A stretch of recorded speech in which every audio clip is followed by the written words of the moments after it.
अब भी एक जिद थी। नहीं, मैं हार नहीं मानूंगी। मैं माँ हूँ और माँ कभी घोंसले में बैठकर अपने बच्चों को यूं मरता नहीं देख सकती। अगर इनको बचाना है तो मुझे लड़ना होगा, बीमारी से भी, अकेलेपन से भी और इस जंगल की बेरहमी से भी। लेकिन उसके मन में एक सवाल लगातार घूमता रहा। क्या ये कल सुबह मेरी...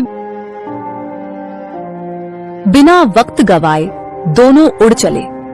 जंगल के भीतर झाड़ियों के पीछे एक पुराना सा बिल था। बाहर लगे बोर्ड पर लाल निशान से पता चल गया, यही डॉक्टर का घर है। डॉक्टर साहब, जल्दी बाहर आइए, एक माँ के बच्चे बीमार हैं, बहुत बुरे हाल में हैं।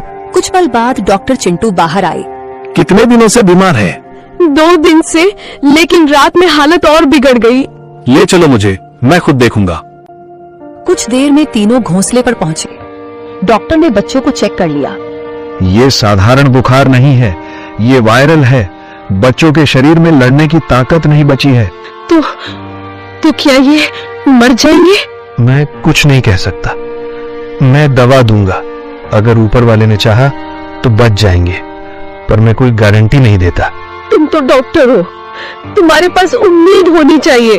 मैं दवा दे सकता हूँ बहन, चमत्कार नहीं।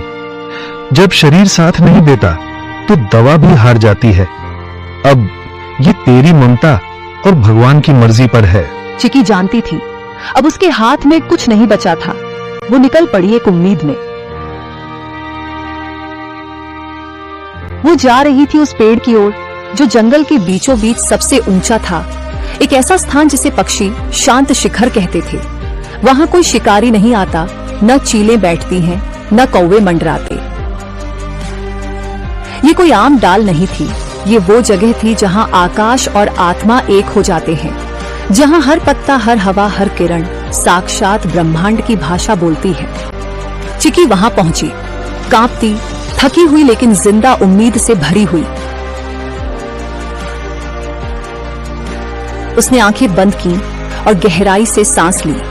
हे ब्रह्मांड, मैं तुझसे मांगने नहीं आई, मैं तेरे आगे झोली नहीं फैला रही, मैं तुझसे लड़ने आई हूँ अपने बच्चों के लिए। उसकी आवाज जंगल में गूंज उठी। मैं एक चिड़िया हूँ, हाँ मामूली, पर मेरी ममता मामूली नहीं। तूने मुझे पंख दिए हैं, लेकिन आज मैं उनसे आसमान नहीं, तुझसे जवाब मांग रही हूँ। क्यों मेरे बच्चों को तूने इस बुखार की आग में झोंका? तू ही बता। उसने आकाश की ओर देखा। उसका शरीर कांप रहा था, लेकिन उसकी आवाज पत्थर तोड़ देने वाली थी। तू सब देखता है ना, तो देख देख मेरे बच्चों की तड़प। अगर तेरे नियमों में न्याय बाकी है, अगर इस जंगल में जीवन के लिए कोई जगह है, तो मेरे बच्चों को लौटा दे, वरना इस शांत शिखर से एक मरे हुए माँ की चीख उठेगी जो पीढ़ियों तक गूंजेगी। बाद उसने आंखें बंद की और गहराई से सांस ली। हे ब्रह्मांड, मैं तुझसे मांगने नहीं आई, मैं तेरे आगे झोली नहीं फैला रही, मैं तुझसे लड़ने आई हूँ अपने बच्चों के लिए। उसकी आवाज जंगल में गूंज उठी।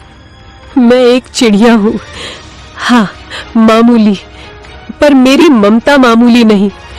तूने मुझे पंख दिए हैं, लेकिन आज मैं उनसे आसमान नहीं, तुझसे जवाब मांग रही हूँ। क्यों मेरे बच्चों को तूने इस बुखार की आग में झोंका? तू ही बता। उसने आकाश की ओर देखा। उसका शरीर कांप रहा था, लेकिन उसकी आवाज पत्थर तोड़ देने वाली थी। तू सब देखता है ना, तो देख देख मेरे बच्चों की तड़प। अगर तेरे नियमों में न्याय बाकी है, अगर इस जंगल में जीवन के लिए कोई जगह है, तो मेरे बच्चों को लौटा दे, वरना इस शांत शिखर से एक मरे हुए माँ की चीख उठेगी जो पीढ़ियों तक गूंजेगी। बाद में चिकी जिस पेड़ पर बैठी हुई थी, वह पेड़ बोलने लगा। जाओ, अब देखो।